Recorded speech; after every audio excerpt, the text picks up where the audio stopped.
ओम नमः।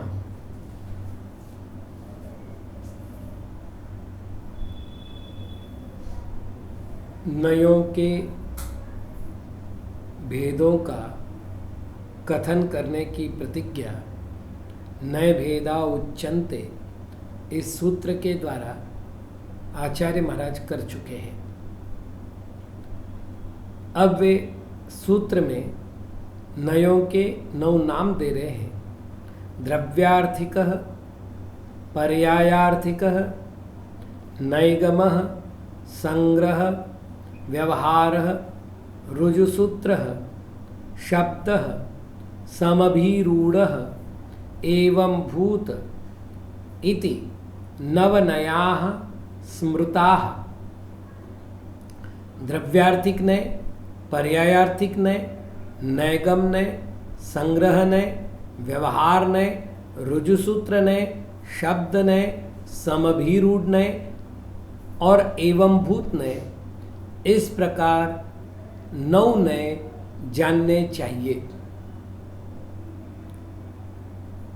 तत्वार्थ सूत्र के पहले अधिकार में 33वें सूत्र के द्वारा आचार्य महाराज ने 7 नयों का वर्णन किया है। 9 में से द्रव्यार्थिक और पर्यायार्थिक को कम कर देने के बाद जो शेष 7 नय बचे हैं उनका उनमें नाम दिया गया है। धवला की 9वीं पुस्तक में भी नयों के 7 भेद किए गए। यहाँ पर नयों के 9 भेद किए गए हैं। प्रश्न उपस्थित होता है कि क्या 7 में और 9 में अपेक्षा भेद है अथवा मतभेद है। आचार्य वीरसेन स्वामी जी से जब ये प्रश्न किया गया, प्रश्न था नवनयाः क्वचित श्रूयन्त इति चेत, 9 नए होते हैं ऐसा कहीं पर सुना जाता है, तो आचार्य कहते न नयानाम यत्ता संख्या नियमा भावात। नयों की इतनी ही संख्या होनी चाहिए, ऐसे नियम का अभाव होने से 9 नए होते हैं 7 होते हैं ऐसा कोई नियम नहीं बनाया जा सकता।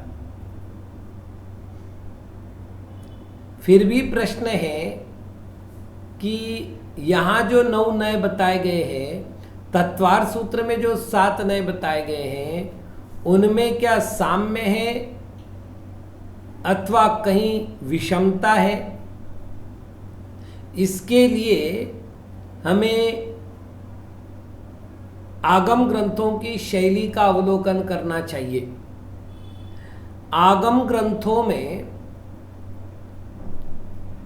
मुख्य रूप से षटखंडागम में मनोयोग के 5 भेद किए हैं, वचन योग के 5 भेद किए हैं, जबकि ग्रंथांतरों में मनोयोग के 4 भेद हैं, वचन योग के 4 भेद हैं, सत्य, असत्य, उभय और अनुभय। उन्होंने मनोयोग नाम से अथवा सामान्य मनोयोग नाम से एक नवीन योग को वहाँ 5वें योग के रूप में स्थापित किया। और इसका बड़ा कारण है, जब हम संख्या देखते हैं तो सत्य मनोयोगियों की संख्या मान लेते 2, असत्य मनोयोगियों की संख्या मान लेते 2, उभय मनोयोगियों की संख्या मान लेते 2, अनुभय मनोयोगियों की संख्या मान लेते 2। तो मनोयोगियों की संख्या अर्थात सामान्य मनोयोगियों की संख्या 8 होगी। तो क्वचित अपेक्षा भेद होता है कथन करने का, और उस अपेक्षा भेद को लेकर के कथन भेद पाया जाता है। यहां पर भी वही स्थिति है यदि भेदों की अपेक्षा करते तो नयों के 7 भेद ही होंगे, अथवा 2 भेद ही होंगे, 9 नहीं होंगे।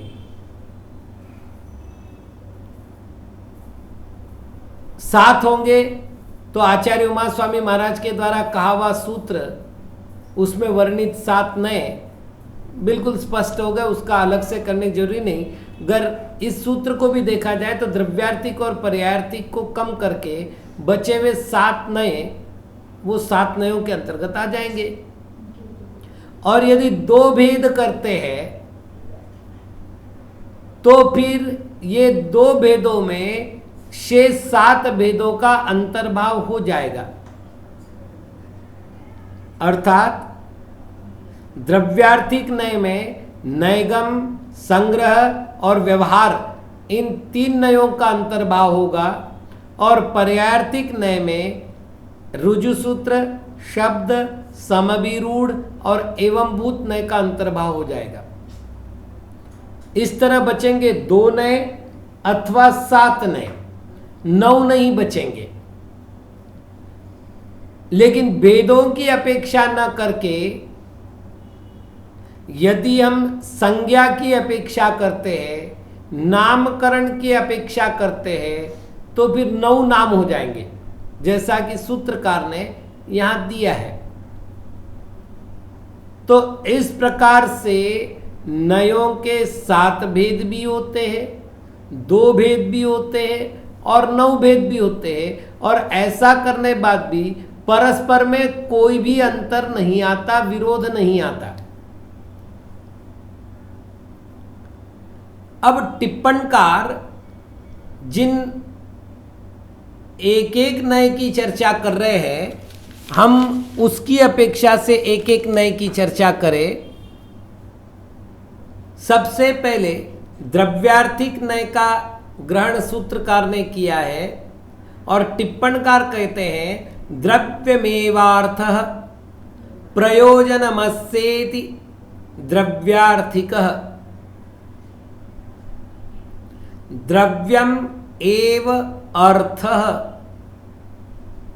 अर्थात प्रयोजनम, अर्थ का अर्थ है प्रयोजन, अस्य इसका, इति द्रव्यार्थिक।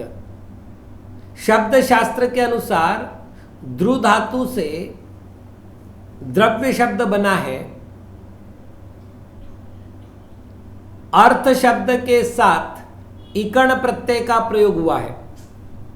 इकर्ण प्रत्यय का जब भी प्रयोग होता है, कुछ क्रियाएं होती है। पहली क्रिया होती है अंतिम ण का लोप होता है, मतलब प्रत्यय के ण का लोप होता है। प्रत्यय के न के लोप होने की प्रक्रिया में आदि स्वर की वृद्धि होती है और लिंग के अंतिम स्वर का लोप होता है।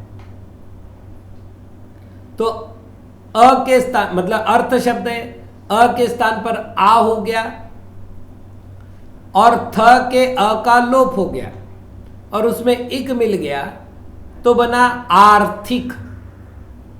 उसके साथ द्रव्य शब्द को रख कर के पूर्व पद रूप में जब संधि कर दी जाती है तो दीर्घ संधि के नियमानुसार द्रव्यार्थिक शब्द बनता है। ऐसे ही पर्यायार्थिक शब्द में पर्याय धन आर्थिक शब्द को जोड़ लेना चाहिए। जो इकर्ण प्रत्यय का प्रयोग होता है वह से उत्पन्न अर्थ में भी होता है। तो अब आप देख लिए द्रव्य, अर्थ और इकर्ण। द्रव्य अर्थात गुण पर्यायात्मक वस्तु, अर्थ अर्थात प्रयोजन है जिसका या उस प्रयोजन से जो उत्पन्न हुआ है उसको द्रव्यार्थिक नय कहते हैं। आगम के अनुसार सामान्य, उत्सर्ग और अनुवृत्ति ये द्रव्य के पर्यायवाची नाम हैं।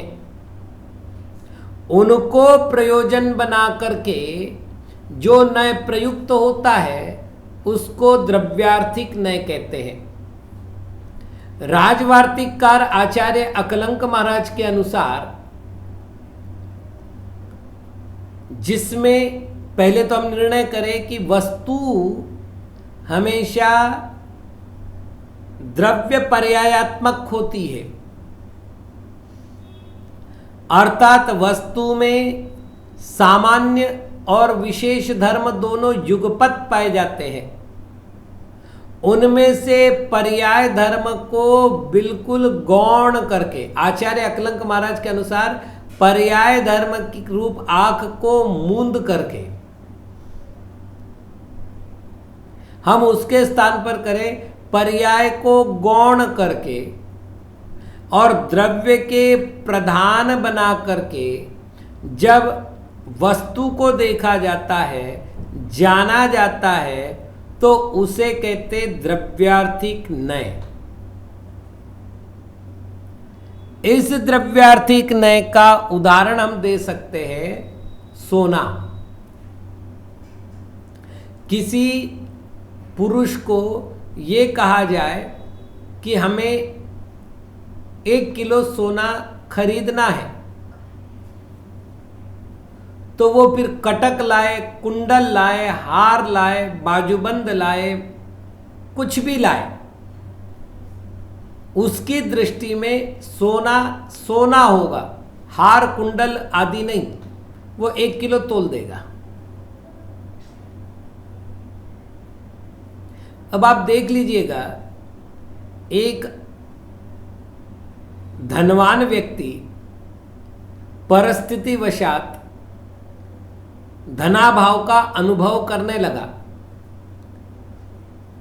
अब वो घर की वस्तु बेचने लगा।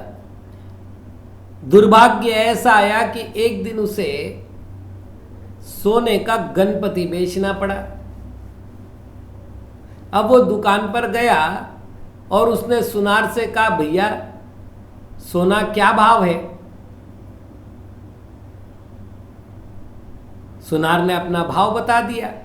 अब वो पूछता है, सोने के चूहे का भाव क्या है? क्योंकि गणपति का वाहन चूहा। सोने के चूहे का भाव क्या है? और सोने के गणेश जी का भाव क्या है? दुकानदार ने कहा एक ही भाव। बोले ऐसा कैसे? गणेश जी पूज्य है हमारे लिए, चूहा जो है वाहन है अपूज्य हमारे लिए, दोनों का एक भाव कैसे हो सकता है? सुनार ने जवाब दिया, न मैं चूहा खरीद रहा हूं, ना मैं गणेश खरीद रहा हूं, मैं तो क्रय कर रहा हूं सोने को, इसलिए मैं सोने का भाव दूंगा, गणपति का भाव नहीं दूंगा। तो यहां क्या हुआ? सोने की गणेश रूप पर्याय, सोने की मूषक रूप पर्याय, ये हो गई गौण, और सोने का स्वर्ण रूप द्रव्य हो गया प्रधान, और उसको ग्रहण करके जो नय प्रयुक्त हुआ उसे कहेंगे द्रव्यार्थिक नय। इस नय की विशेषता क्या क्या है? तो पहली विशेषता, इस नय में विकल्प ज्ञान नहीं होता, इसलिए इस नय में वचन व्यवहार नहीं होता। दूसरी विशेषता यह है कि यह नय एक है, और चूंकि वचन व्यवहार नहीं है इसलिए अवक्तव्य है, और विकल्प ज्ञान नहीं है इसलिए निर्विकल्प है। सप्तभंगी तरंगिणी ग्रंथ में अभेद वृत्ति के 8 भेद किए हैं। काल की अपेक्षा, आत्मरूप की अपेक्षा, अर्थ की अपेक्षा, संबंध की अपेक्षा, उपकारी की अपेक्षा, गुणिदेश की अपेक्षा, संसर्ग की अपेक्षा और शब्द की अपेक्षा। तो इन 8 ही प्रकार की अभेद वृत्ति को ग्रहण करके जो द्रव्य की एक रूपता को स्वीकार करता है उसे द्रव्यार्थिक नय कहते हैं। द्रव्य की अपेक्षा, क्षेत्र की अपेक्षा, काल की अपेक्षा और भाव की अपेक्षा प्रत्येक पदार्थ अद्वैत होता है, ये मान्यता जिस नय की है उस नय को द्रव्यार्थिक नय कहते हैं। अब इसके अवान्तर भेद बहुत से हैं जो आगे आएंगे। या तो हम 10 भेद करेंगे या शुद्ध अशुद्ध 2 भेद करेंगे, अन्यथा नैगम संग्रह व्यवहार के अपेक्षा 3 भेद करेंगे। वो अवान्तर विषय अपन समय आने पर देखेंगे। अभी केवल इतना ही समझे, जिसका विषय द्रव्य है। प्रश्न है द्रव्य में द्रव्य भी है, द्रव्य में गुण भी है, द्रव्य में पर्याय भी है। फिर ये द्रव्य है, ये गुण है, ये पर्याय है, इस प्रकार वचन व्यवहार है और उस वचनों को उत्पन्न करने वाला विकल्प भी है, अर्थात विकल्पों का समुदाय भी है। तो द्रव्यार्थिक नय क्या करेगा? वह विकल्पों के समुदाय को ग्रहण नहीं करेगा, वचन व्यवहार में प्रवृत्त नहीं होगा और वो केवल अखंड द्रव्य को ग्रहण करेगा। ये द्रव्यार्थिक नय की व्यवस्था हुई। दूसरा है पर्यायार्थिक नय। टिप्पणकार ने लिखा है पर्याय एवार्थ प्रयोजनमस्येति पर्यायार्थिकः। पर्याय है अर्थ अर्थात प्रयोजन जिसका, उसको पर्यायार्थिक नय कहते हैं। अब इसमें क्या होगा? तो द्रव्य की सत्ता गौण हो जाएगी और पर्याय की दृष्टि मुख्य हो जाएगी और इस प्रकार से पर्याय को मुख्य करके ये वस्तु को ग्रहण करेगा, इसलिए इसे कहते पर्यायार्थिक नय। मां ने अपनी बेटी के विवाह निमित्त अपने बेटे को आदेश दिया, बेटा जा और बेटी के लिए सगाई की एक अंगूठी लगेगी, तो सोने की अंगूठी ले आ, उसके कानों में कुंडल लगेंगे, कुंडल ले आ, उसके गले में हार लगेगा, हार ले आ। बेटा जाता है, दुकानदार कहता है मेरे पास कुंडल नहीं है, हार नहीं है, अंगूठी नहीं है, हाँ बाजूबंद है तो सोने का ही, ले जा। वो बेटा कहेगा आपके पास मुद्रिका हो तो बताइए, कुंडल हो तो बताइए, हार हो तो बताइए, मुझे बाजूबंद नहीं लेना है, मैं सोना खरीदने नहीं आया हूँ, मैं सोने की अंगूठी खरीदने आया हूँ। तो सोना हो गया गौण और अंगूठी हो गई प्रधान, और इस प्रकार से वह अंगूठी को ही ग्रहण करेगा, सुवर्ण को ग्रहण नहीं करेगा। इस नय की सबसे बड़ी विशेषता क्या है? ये नय का कथन है कि कोई भी द्रव्य पर्यायों से पृथक नहीं होता। इसको भली भांति समझ लिया जाए तो तंतु तंतु तंतु तंतु सारे मिले तो एक वस्त्र बना। अब किसी को पूछे वस्त्र क्या है तो कहेगा तंतुओं का समुदाय ही वस्त्र है, तंतुओं को छोड़कर कोई वस्त्र नाम की वस्तु है ही नहीं।